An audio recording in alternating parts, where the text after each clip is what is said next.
Selamat datang rekan-rekan di channel ini, channelnya para tenaga honorer dan P3K.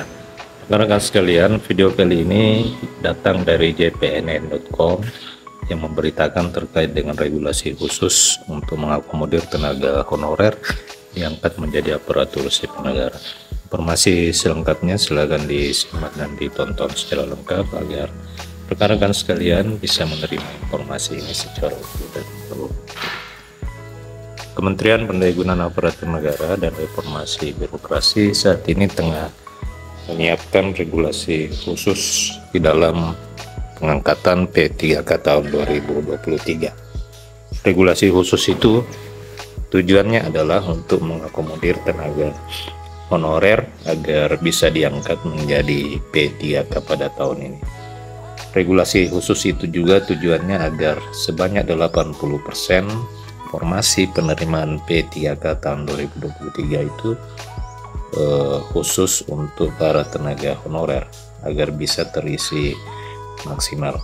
Regulasi ini pun kembali dipertanyakan oleh Ketua Forum Guru Honorer Negeri lulus passing grade seluruh Indonesia, Hetty Kustrianingsih. Ia menyebutkan bahwa kira-kira untuk tenaga honorer kategori guru yang lulus passing grade tanpa formasi P3K 2021/2022 apakah bisa terakomodir dari regulasi tersebut. Soalnya saat ini cukup banyak P1 atau prioritas 1 tidak masuk pendataan tenaga non-ASN Badan Kepegawaian Negara pada tahun 2022. Ia berharap agar regulasi khusus itu lebih berpihak kepada para tenaga honorer guru yang khususnya kategori prioritas 1 yang tersisa 62.000 lebih dan tidak bisa terakomodir seluruhnya di dalam rekrutmen tenaga guru tahun 2023. Itu juga merasa bahwa cukup banyak P1 tidak masuk di dalam database PKN oleh karena pada saat pendataan ternyata memang tidak memenuhi syarat untuk masuk ke dalam database BKN. Mereka hanya masuk di dalam database prioritas 1 Kementerian Pendidikan, Kebudayaan, Riset, dan Teknologi. Semoga regulasi ini, harapan Esti, itu tidak menyulitkan prioritas 1 oleh karena memang data yang ada di Kementerian Pendidikan, Kebudayaan, Riset, dan Teknologi itu masih bisa digunakan. Ia menilai sudah sewajarnya pemerintah bisa memprioritaskan P1 karena mereka sudah dites berkali-kali dan lulus passing grade. Jangan sampai mereka tercecer lagi oleh karena berubah-ubah regulasi dan aturannya. Tahun lalu menurut Hetty, guru P1 hanya jadi penonton ketika honorer lewat jalur tes observasi dinyatakan lulus P3K. Sekarang guru yang lulus passing grade berharap ada keadilan untuk P1 jika guru bahasa Inggris bisa tuntas tahun ini karena adanya regulasi linearitas, maka guru prakarya dan kewirausahaan pun meminta hal serupa.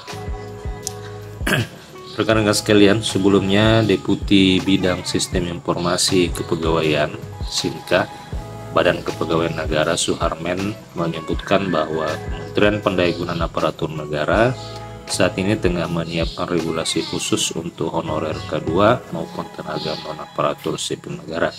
Tujuannya adalah untuk mempercepat penyelesaian tenaga honorer K2 dan tenaga non-ASN sehingga formasinya 80% akan dialokasikan untuk mereka, yakni para honorer K2 dan tenaga non-aparatur sipil negara. Pelamar umum pun tetap akan diberikan kesempatan di dalam seleksi P3K pada tahun ini, tetapi dengan alokasi formasi jabatan yang mengakomodir sebesar 20%. Suharmen pun menegaskan bahwa keputusan Menteri Pendayagunaan Aparatur Negara dan Reformasi Birokrasi nomor 571 tahun 2023 tentang optimalisasi pengisian kebutuhan jabatan fungsional teknis dan pengadaan P3K tahun anggaran 2023 yang baru dikeluarkan pada 2 Agustus yang lalu bukan untuk pengadaan P3K tahun 2023. Keputusan Menpan RB nomor 571 itu merupakan kebijakan optimalisasi pengisian formasi pada seleksi P3K Teknis 2022 yang bertujuan mempercepat penyelesaian honorer K2 dan tenaga non-ASN yang sudah bekerja di pemerintah selama ini.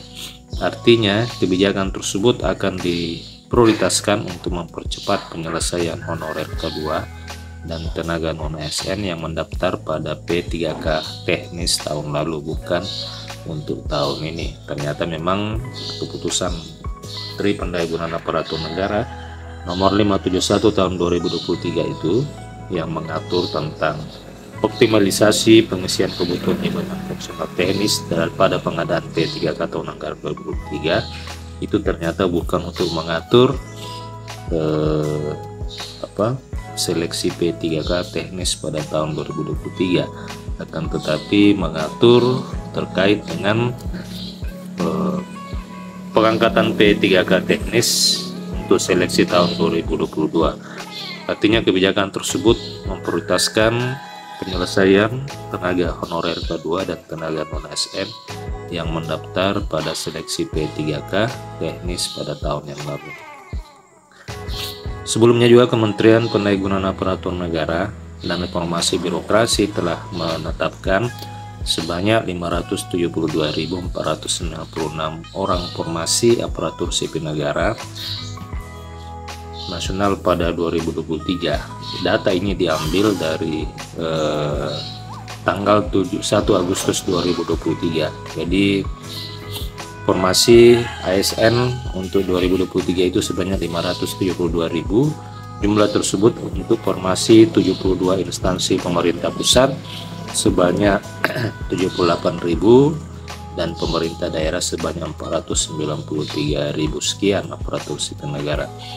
Lokasi formasi calon aparatur sipil negara tersebut untuk pemerintah pusat itu terinci setidaknya 28.000 untuk CPNS dan 49.000 untuk P3K. Sedangkan untuk formasi di pemerintahan daerah akan dialokasikan khusus sebanyak 296.084 P3K guru dan 154.000 tenaga kesehatan serta 42.000 P3K teknis. Jadi jika kita melihat P3K teknis kembali menempati posisi terendah dari sisi formasi yang dialokasikan untuk seleksi penerimaan P3K tahun ini. P3K guru di formasi pemerintah daerah menempati posisi peringkat pertama dengan memprioritaskan sebanyak 296 formasi yang memang untuk mengakomodir tenaga guru untuk diangkat menjadi aparatur sipil negara P3K. Rekan-rekan sekalian, proses seleksi ini sesuai dengan usulan yang dikeluarkan oleh Badan Kepegawaian Negara itu akan dimulai pada September tahun 2023. Ini sesuai usulan BKN, akan tetapi usulan ini akan dikaji terlebih dahulu oleh Kementerian Pendayagunaan Aparatur Negara.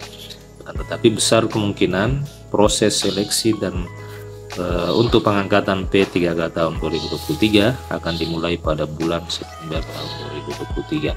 Nah, rekan-rekan sekalian, demikian video kali ini terkait dengan regulasi yang mengatur terkait 80% alokasi pengangkatan P3K tahun 2023 yang memang khusus disiapkan untuk para tenaga honorer.